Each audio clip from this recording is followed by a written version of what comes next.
Updates చూద్దాం. ప్రభుత్వ hospitals లో రోగులకు ఇవ్వాల్సిన మందులు రోడ్డు పక్కన చెత్త కుప్పలో కనిపించడం కలకలం రేపుతోంది. మంచిర్యాల జిల్లా జన్నారం మండలంలోని కలమడుగు, మురిమడుగు గ్రామాల మధ్య రోడ్డు పక్కన పడేసి ఉన్నాయి ఈ మందులు.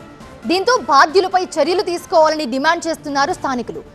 ఆసుపత్రికి వచ్చే పేద ప్రజలకు ఇవ్వాల్సిన మందులను ఇలా ఎక్స్పైరీ డేట్ అయ్యే వరకు పంపిణీ చేయకుండా రోడ్డు పక్కన పడేయడం దారుణమని వాపోతున్నారు. ప్రభుత్వ ధనాన్ని వృధా చేసిన అధికారులపై చర్యలు తీసుకోవాలంటున్నారు. ప్రభుత్వ అధికారులు ప్రజలకు వచ్చేసి మెడిసిన్ ఇవ్వాలి, ఎవరికి ఏం జరుగుతుంది ఏం సంగతి అని చెప్పేసి ఏఎన్ఎంలు వాళ్ళు వీళ్ళు ఊళ్ళలో తిరుక్కుంటూ ప్రతి వీధిలో తిరుక్కుంటూ ఎవరికి ప్రాబ్లం వచ్చింది ఎవరికి ప్రాబ్లం రాలేదు ఎక్కడెక్కడ ఏమేమి ఉందని చెప్పేసి తిరుక్కుంటూ ప్రతి ఒక్కరికి మెడిసిన్ అందివ్వాలి. కాకపోతే అందివ్వడం లేదు. హాస్పిటల్కి వెళ్తే అక్కడ ఆ మెడిసిన్ ఇంకొక నలుగురు రావాలి ముగ్గురు రావాలి ఎట్టయితే ఇస్తాం, లేకపోతే మీరు కూర్చొని అని చెప్పి గంటలు వెయిట్ చేయిస్తారు, కూర్చొని పెడుతుండ్రు. ఒకానొక సందర్భంలో రిటర్న్ పంపిస్తుండ్రు. మరి అప్పుడు వేస్ట్ అయ్యే మెడిసిన్ కొంచెమే. ఇప్పుడు ఇట్లా చూడండి, ఇక్కడ కొన్ని వేల మెడిసిన్ ఇక్కడ రోడ్డు పైన వ్యర్థంగా ఉంది, వ్యర్థంగా వారేసిండ్రు.